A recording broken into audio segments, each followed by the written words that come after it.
Okay, so eighth grade, this should be review. We've talked about STEAM each year that I've had you, but this is just a recap, and especially for people who are new to the district and haven't had a STEAM exploratory or STEM, whichever you prefer to call it. This is to help you have a just quick recap of what the class is about and what the topic is about. So, if you can remember, it stands for science, technology, engineering, art, and math. And when we do our different activities in class, we try and incorporate these different areas into those activities. So we might incorporate science when we do an experiment or we collect data, or we try and solve a problem by forming a testable hypothesis. Those are all times we bring science into the room. We bring technology into the room when we use our Chromebooks, for example. We also bring technology into the room with robotics, coding, if we use a 3D printer. Those are technology pieces that we can bring in to use the STEM concepts. Engineering, the PSSA is going to have a lot of engineering design questions on it when they rewrite it. These are questions geared towards, can you solve a real world problem by designing something, a solution, and then seeing if that solution works? And if it doesn't necessarily work, what can you do to maybe alter or change it so that it better works for the problem? Art, we're going to incorporate in different ways: blueprints, drawings, digital art, clip art, things like that. And then math, we use as more of a review tool. Sometimes I give you review concepts in math just to strengthen your math concepts for the PSSA. And then also when we do different labs, there's calculations and things that we use as well. So, why have STEM as one of the exploratories? Well, the key word is innovation. Being creative, innovating, moving technology and society advancements. Those are the reasons that STEM is so important in our world today. STEM and STEAM changes society. Think about our world and what the power of the internet and your cell phone have on the world you live in and how people interact these days. Just sitting in a classroom is completely different today than it was when I went to school. I didn't have a Chromebook in my hands, I had a textbook. If I had a project, I had to go to the public library or the school library and make photocopies of different pages from books and then take those home and copy down notes onto note cards and then write my paper out on notebook paper. Um, there was just more involvement in having to obtain information. And you have all the information you want at your fingertips.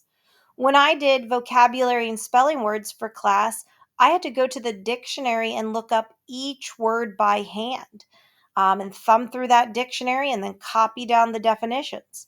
You can simply type the word into Google and it will bring back a variety of definitions for you to look at. So, just the amount of information you have and how easy you can access it. Same thing with your cell phone. It puts the internet in the palm of your hand no matter where you are. And that you can contact and communicate with anyone no matter where you are. When I was a kid as well at school, if practice time changed and your coach needed you to leave later or earlier, you had to use a payphone or the office phone to call home. You didn't have the ability to reach somebody everywhere they were. Um, Also, having games at your fingertips or um, being able to text, those weren't things that were as prevalent as they are now. And things like social media, where you can connect with people all over the world and see what strangers are doing, and influencers, and be influenced by people just from your hand. That's a whole different interaction as well. It's definitely changed the pace of our world to make it a quicker pace to keep up with the trends, the different things changing. All of that happens at the instant somebody posts something. Something can change. And then society changes steam as well. So the politics that are in power, whoever is in control of the government, that influences their platform, influences what advancements, and where money is put. Economics, how the environment, how our financial economy is doing, influences what we invest in, what becomes important, what technologies are pushed forward. The culture, what people and what the culture wants and deems important. Those are things that all influences what STEAM jobs are created, what STEAM technology is created. That innovation is driven through society. Jobs. Another reason that STEM is in school is because of how many jobs our world has for these types of individuals. 80% of the jobs being created in this world need strong math and science understanding. And we just aren't producing students that have those backgrounds of how to be innovative, how to be creative, how to solve a problem. Those skills, those STEM skills, are what job employers are looking for in their applicants. And so it's super important, in order to get a good job and pay for the things that your generation likes, to have a career that you know not only is financially smart, but also will be around for years to come. And there are three times the amount of growth in STEM jobs. So not only are there jobs being created that need STEM skills, there's three times the amount of those types of jobs versus non-STEM jobs in our country. So super important that you find a skill like that where you can find a good career. So, if we look at the workers who hold STEM degrees and how high earnings they get, you can look at jobs like a physicist, petroleum engineer that works with oil companies, survey tech that does surveys of land, computer programmers. Of those, you're unlikely to see joblessness because those require skills, degrees, certifications, qualifications that make those people valuable. And their value is compensated with their salary as well. They're making more money than non STEM workers. Um, so when you see those kinds of careers, those are the ones that you might want to seek because you know you won't suffer joblessness um, in your lifetime. Okay.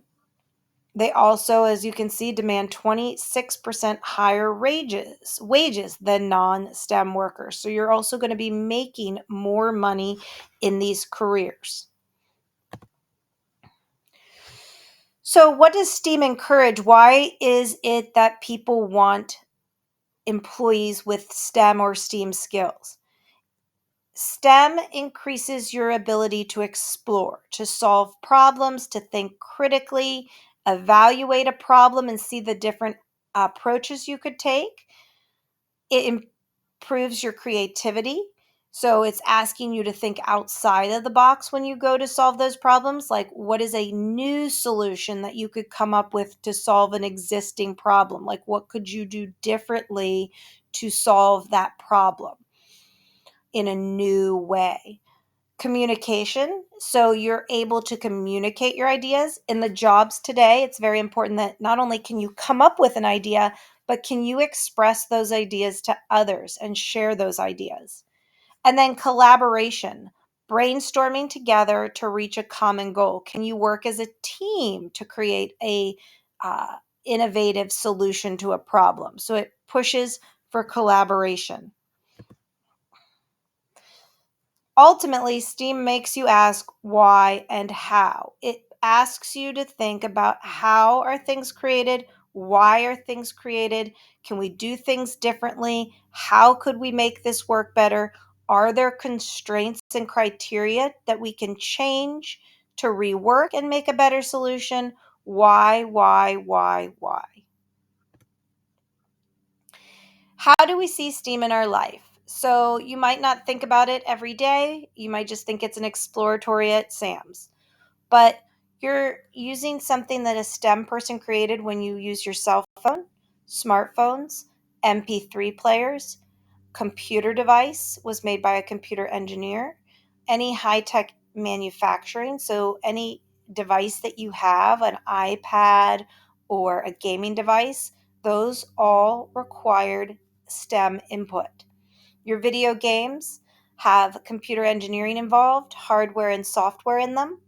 When you watch an animated movie, there was a computer engineer and a hardware engineer and a software engineer working on that animated movie, in addition to the artists, the cartoonists, and the animators that are also STEM type jobs.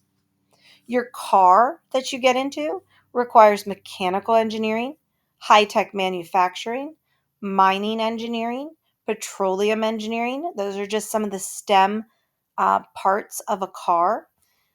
When you look at digital photography, when you take photography either on your camera or your iPhone, that includes computer software and hardware engineering to edit those photos. And then plastic that you use every day is done by petroleum engineering.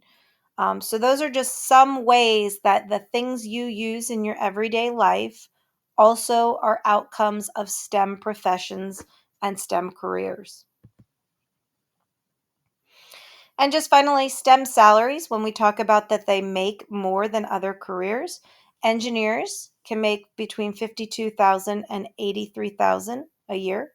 Software engineers anywhere between 85 to 100,000. Chemists start around 66,000 a year. Medical scientists 73. A geoscientist who works with the earth 79. An environmental scientist who also works in the environment 60, and a biochemist or biophysicist who works in the with living things as well, $83,000 a year. So these are just some simple examples. There's way more examples of STEM professions when you get into computers and video game design and animation and robotics, 3D printing. All of those careers also involve STEM and equate to a decent salary. You just have to do some investigating.